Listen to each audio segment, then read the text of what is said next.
c'est la dernière partie de ce module.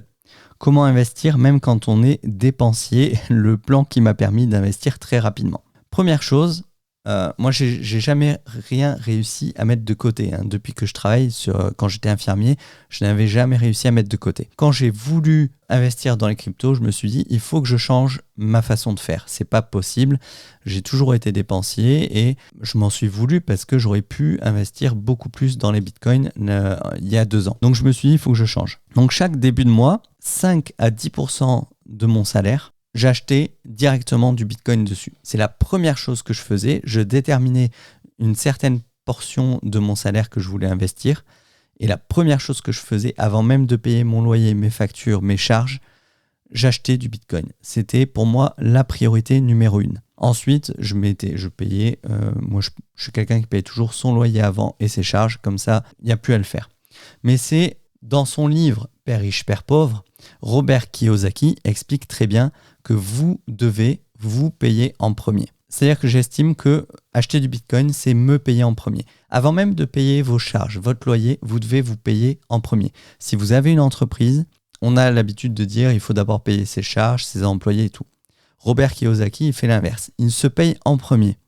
Pourquoi ? Parce que comme ça, chaque mois, il se met la pression pour parvenir à se mettre en action, pour avoir un chiffre d'affaires suffisant pour payer ses charges et ses employés après s'être payé lui-même. C'est-à-dire que c'est une façon de se mettre la pression. En mettant ces 5 à 10% par mois dans le Bitcoin, tout ce qui me restait, je devais vivre avec. Du coup, au lieu d'aller dépenser dans des sorties ou dans autre chose, et encore je me suis fait plaisir, mais au lieu de cet argent-là, au lieu de dépenser ailleurs, puisque je savais que de toute façon, je n'allais pas le mettre de côté, je ne l'ai jamais fait en 20 ans, c'est pas là que j'allais commencer à mettre de l'argent de côté, je me connais, c'est impossible. Donc, j'achetais d'abord du Bitcoin et le Bitcoin au moins, je savais que pour moi, c'était pas comme mettre de l'argent de côté. Acheter du Bitcoin, c'était comme si je dépensais mon argent. J'avais cette même... c'est un petit peu de l'addiction d'être dépensier. Vous achetez des choses, c'est le petit plaisir d'avoir une nouvelle tablette. Super, j'ai dépensé de l'argent, j'ai un nouvel iPad. Là, je me disais, super, j'ai dépensé de l'argent, j'ai acheté du Bitcoin, j'ai encore plus de Bitcoin, j'ai accumulé encore plus de Bitcoin dans mon portefeuille. Donc, le faire avant toute autre dépense si on veut que ce soit une priorité. C'est vous qui déterminez quelle est votre priorité dans la vie. Votre priorité, vous devez la mettre en avant à chaque début de mois quand vous recevez votre salaire. Ça peut être les sorties, je ne juge pas. Si vous aimez sortir, ce sera de l'argent que vous mettrez de côté pour les sorties. Pour moi, ma priorité, c'est investir dans les crypto-monnaies. Donc, c'est la première chose que je fais en début de mois. Et c'est pour ça que j'ai Stackinsat toutes les semaines qui prélève sur la carte bleue. Et ça, c'est de l'argent auquel je ne touche pas. C'est de l'argent aussi qui ne doit pas être indispensable. Si ces 10%-là, ils vous permettent de vous chauffer en hiver, n'allez pas les mettre dans les crypto-monnaies. Tout ce dont je vous parle là, tout l'argent que vous allez investir dans les cryptos, ne le dépensez pas. Toutes les formations que je vais vous proposer, tout le coaching que je vais offrir à mes clients, si le prix que vous allez devoir me payer, vous en avez besoin pour vous chauffer ou pour nourrir vos enfants, ne le faites pas. La priorité, c'est votre vie, votre santé et votre bien-être.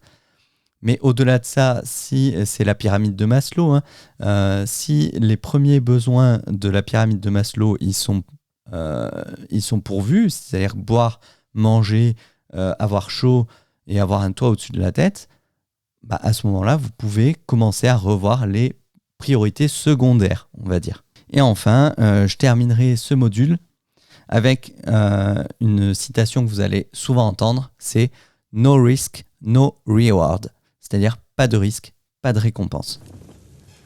Ouais, c'est pas faux.